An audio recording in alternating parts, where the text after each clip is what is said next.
Assalamualaikum warahmatullahi wabarakatuh. Balik lagi di channel Teguh PHS. Kali ini kita akan berbagi tips bagaimana cara memanfaatkan halamannya sedikit bisa menghasilkan uang di bidang pertanian. Nah, apa saja tips-tipsnya dan bagaimana caranya? Ikuti terus di Teguh PHS. Jangan lupa komen dan subscribe. Oke, sebelum kita masuk ke tipsnya, saya akan memperkenalkan lah dulu. Nah, jadi saya sekarang tinggal di ruko di daerah Ketapang, Kabupaten Aceh Besar. Maaf, maksud saya daerah Gugajah, Desa Gugajah. Nah, di sini ketinggiannya kalau dari menurut perhitungan di atas permukaan laut itu sudah 12 sampai 15 meter di atas permukaan laut. Jadi agak sedikit, bukan dataran tinggi lah, masih dataran rendah itu, walaupun kita tinggal di dekat pegunungan di Bukit Barisan. Nah, kenapa saya membuat tips ini? Karena selama pandemi ini kita kan banyak kehilangan mata pencarian atau sedikit kekurangan agak kuranglah pendapatan kita ya. Nah, mungkin tips ini bisa membantu Anda mengatasi solusi pertanian atau perkebunan. Nah, karena saya sekarang sedang mengembangkan bibit, yaitu bibit-bibit buah yang cocok dan harganya sangat tinggi lah, lumayan stabil. Apa-apa bibitnya itu, yuk kita lihat. Nah, bibit-bibit yang saya kembangkan itu ada nih, pokat, salah satu buah primadona masyarakat Indonesia, khususnya di Aceh, sangat menyukai pokat. Nah, kalau untuk bibit pokat sendiri ini, di sini dijual per polybag itu sekitar harganya 20 ribuan. Nah, yang saya kembangkan ini adalah pokat mentega. Jadi kalau bahasa Jawanya itu nggak ngonye. Maaf ya, karena saya keturunan Jawa. Nah, jadi kan lumayan juga 20 ribu per polybag. Nah, ini kisaran umur hampir 2 bulan lah. Hampir 2 bulan. Bagaimana cara cari bibitnya? Saya itu mengumpulkan buah-buah yang saya beli terkadang, atau ketika saya pulang dari kampung, saya membawa oleh-oleh dan buahnya tidak saya buang. Nah, jadi buahnya itu saya kembangkan lagi di polybag. Nah, untuk tanahnya ini, komposisinya tanahnya ini adalah tanah dari kotoran sapi ya, yang sudah menjadi tanah atau sudah terfermentasi menjadi tanah. Jangan kita menggunakan kotoran sapi yang masih basah atau agak basah, karena itu akan membuat mati tanaman. Nah, ini saya menggunakan kotoran sapi pure tanpa ada campuran. Jadi kotoran sapi yang mudah jadi tanah. Banyak orang beranggapan bahwa kalau menggunakan kotoran sapi saja, tidak dicampur dengan tanah atau media yang lain lagi, itu akan membuat tanaman jelek. Tapi ini buktinya, alhamdulillah bagus nih ya, daunnya hijau. Nah, hijau. Nah, karena saya kekurangan, nggak ada bibit lain ya, saya cuman ada 2 batang saja. Info lagi nih, pohon pokat ini biasanya untuk daerah dingin kan. Nah, ini saya budidaya, sebenarnya bukan untuk saya perjualbelikan. Ini saya akan menanamnya kembali di Sare ya, karena di sana dataran tinggi. Kebetulan kita di sana ada, bukan project lah, ada tanam sedikit di halaman-halaman rumah. Nah, ini daunnya kenapa begini? Ini bukan karena ulat ini. Ini karena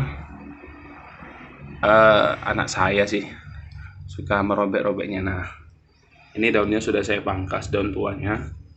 Nah nih, 100% menggunakan kotoran sapi yang sudah terfermentasi full. Jangan menggunakan kotoran sapi atau kotoran kambing yang masih basah. Oh ya, untuk info lagi bahwa kotoran kambing itu bagus juga digunakan untuk media tanam. Nah, karena saya di sini nggak ada nggak ada kambing, pusat kambing, saya menggunakan kotoran sapi. Oke, kita lanjut ke pohon-pohon yang ada di atas balkon. Nah, yang selanjutnya ini ada tanaman ciri khas dengan bau naga ya, atau bau apalah. Ini saya ada menanam pohon peti. Nah, kenapa saya memilih pohon peti? Karena dia nanti akan mempunyai harga jual yang sangat tinggi sama dengan pokat. Kalau pokat ini di Sare, kalau pokat Sare itu biasa dijual per kilo sekitar 20.000 ya per kilonya kalau udah sampai ke kota Banda Aceh. Kalau di sana ya mungkin sekitar 18 atau 15.000 per kilo. Dan pokat ini biasa nggak berhenti buahnya, jadi ya lumayan lah, dan buahnya sangat lebat, perawatannya tidak banyak. Nah, kita kembali lagi ke peti. Kenapa saya memilih peti? Karena ya keluarga mungkin suka juga. Yang kedua, memiliki harga jual yang rata-rata tinggi dan disukai banyak orang. Nah, kalau di Banda Aceh sini peti dijual itu per on ya, kiloan. Jadi saya pernah beli untuk istri saya peti itu seonnya sekitar 20.000. Oh maaf, kan 1 on, seperempat itu atas sekitar 250 gram, 20.000. Jadi cukup mahal sih. Biasa saya kalau di sana itu peti biasanya tinggal ambil aja di belakang rumah karena ada peninggalan almarhum bapak saya. Nah, media tanamnya itu sama, polybag, dan ya tanah dari hasil fermentasi kotoran sapi. Nah, ini batang peti ini, batang peti ini semuanya berumur sekitar 1 bulan ya, atau 1,5 bulan lah paling maksimal. Beda dengan batang pokat. Kalau batang pokat ini umurnya sekitar 2 bulan. Nah, saya ada menanam sekitar 10 polybed, 12 polybed, satu nggak mati, jadi tinggal 11, dan satu lagi sudah saya berikan kepada teman saya. Jadi sekarang tinggal 10. Semuanya nanti mungkin akan kita tanam di kebun ya. Nanti kalau ada waktu saya akan memberikan videonya di mana kebunnya, di mana lokasinya. Nah, ini petinya ya. Oke. Mungkin kalau sekitar harga jual bibitnya ini per polybed ya sekitar berapa ya? Saya nggak pernah sih. Kalau ini mungkin sekitar 20 ribuan juga. Nah, per polybed. Jadi lumayan lah kalau untuk teman-teman yang ingin mendapatkan penghasilan ya. Nah, kalau pokat dia ada yang lebih mahal lagi. Pokat ini dia bibitnya yang paling mahal itu ada yang dari Jawa, aligator. Kalau di aligator di Jawa itu sekitar 300.000 per batang, tapi kalau udah sampai ke Aceh itu sekitar 500.000 karena pokatnya pokat mentega, sedikit kandungan air, dan buahnya itu per kilo mencapai 1,5 kilogram, maaf, bukan 3 kilogram, 1,5 kilogram per buahnya. Oke, ya kita lihat tanaman selanjutnya. Nah, yang selanjutnya ini adalah buah yang paling didambakan atau diidam-idamkan. Khususnya masyarakat pasti lebih suka lah, lebih tahu ini batang apa. dan jadi makanan favorit. Ya, kalau Anda tahu atau nggak tahu boleh jawab di kolom komentar. Ya, ini namanya batang jengkol. Nah, batang jengkol.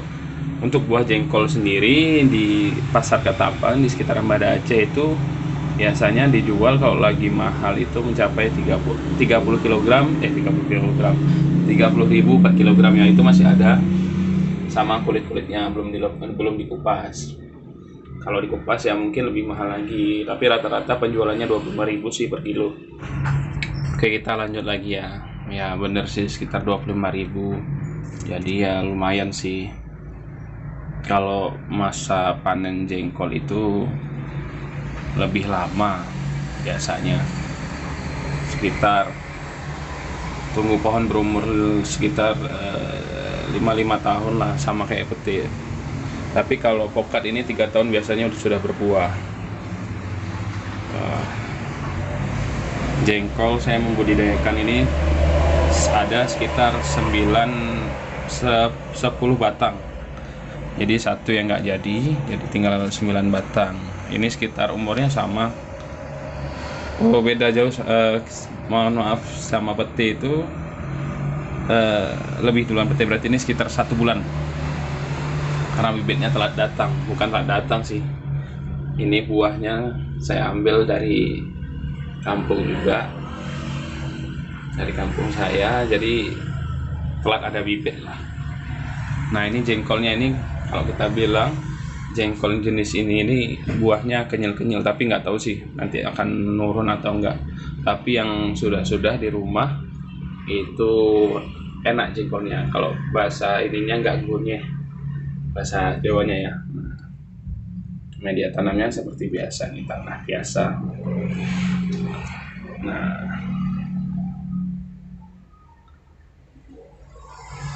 tanahnya. Ya, mungkin selain ada jengkol, di sini juga ada bunga-bunga istri saya. Biasa bunga, ada tanaman lainnya. Bunga apa nih? Saya nggak tahu nih. Yang ini juga nggak tahu saya. Ini koleksi istri saya. Nah, bunga ini. Ini yang saya tahu, bunga kupu-kupu. Nih, bunga kupu-kupu katanya. Ini juga nggak tahu. Ini kalau di kampung dulu waktu saya di Sare, ini sama mas penjual tempe sana ini digunakan untuk pengikat tempe ya. Nah, ini kalau bahasa saya namanya kembang krokot ini. Tapi saya nggak tahu. Ini nggak tahu juga namanya ini juga. Nah, ini kembang sepatu. Ini lagi. Nah, ini ada jahe juga. Jadi selain selain menanam tanaman yang kebun, ada juga saya menanam jahe. Ini ada daun sop, daun seledri ya.